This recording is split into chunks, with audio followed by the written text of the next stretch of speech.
اعوذ باللہ من الشیطان الرجیم بسم اللہ الرحمن الرحیم۔ سورہ بقرہ۔ سورہ فاتحہ میں انسان کی طرف سے سیدھا راستہ دکھانے کی دعا کی گئی تھی۔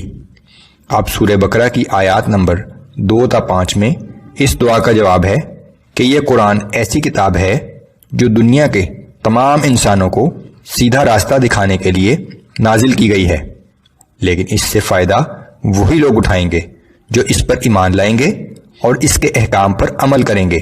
سب سے پہلی اور ضروری شرط ایمان بالغیب ہے، یعنی اللہ، اس کے فرشتوں، تمام رسولوں، وحی، کتابوں وغیرہ پر ایمان، کہ ایمان کے بغیر دنیا کی نعمتیں تو حاصل ہو سکتی ہیں لیکن آخرت کے حوالے سے نہ کوئی عمل مقبول ہے اور نہ ہدایت ممکن ہے۔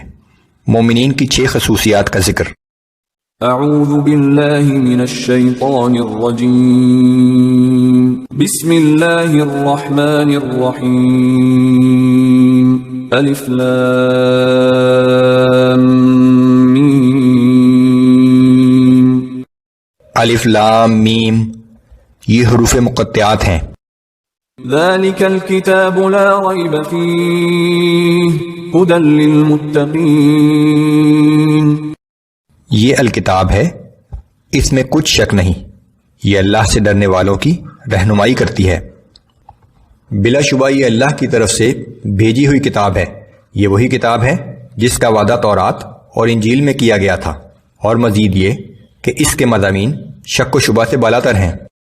الذين يؤمنون بالغيب ويقيمون الصلاة ومما رزقناهم ينفقون۔ یہ اللہ سے ڈرنے والے وہ لوگ ہیں جو غیب پر ایمان لاتے ہیں اور نماز قائم کرتے ہیں، اور جو کچھ ہم نے انہیں عطا کیا ہے اس میں سے اللہ کی راہ میں خرچ کرتے ہیں۔ ہدایت حاصل کرنے کے لیے اولین شرط اللہ پر مکمل ایمان ہے۔ مال و دولت سمیت تمام رزق اللہ ہی کا عطا کردہ ہے اور یہ انسان کی آزمائش کے لیے ہے۔ البتہ ہر انسان کو یہ اختیار دیا گیا ہے کہ وہ اس مال کو خواہ اس دنیا کی چند روزہ زندگی کی آسائشیں حاصل کرنے کے لیے صرف کر دے یا اللہ کی راہ میں خرچ کر کے جنت کی دائمی نعمتیں حاصل کر لے، کہ یہی اس کا امتحان ہے۔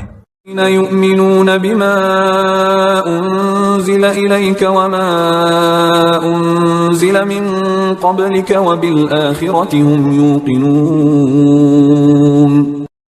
اور یہ لوگ جو کچھ آپ پر نازل کیا گیا اور جو آپ سے پہلے نازل کیا گیا سب پر ایمان رکھتے ہیں اور آخرت پر بھی پختہ یقین رکھتے ہیں، کہ ہر لمحہ دل میں یہ خوف رہے کہ ہر انسان کی طرح ایک دن مجھے بھی اللہ کے سامنے پیش ہونا ہے، جہاں میری بقایا زندگی کی مستقل رہائش گاہ کے بارے میں فیصلہ ہوگا، نعمتوں سے بھری جنت یا جہنم کی بھڑکتی ہوئی آگ۔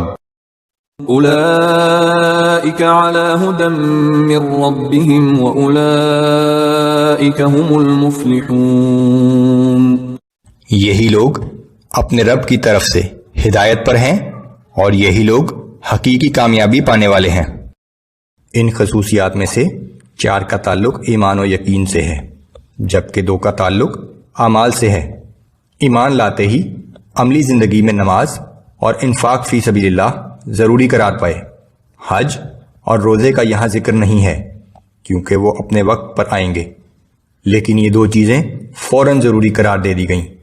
انفاق فی سبیل اللہ میں زکوٰۃ اور صدقات دونوں شامل ہیں، اگرچہ زکوٰۃ بھی 1 سال کے بعد اور وہ بھی ایک مقرر نصاب کی موجودگی میں لازم ہے، لیکن صدقات کی مد میں ہر وقت مال خرچ کیا جا سکتا ہے۔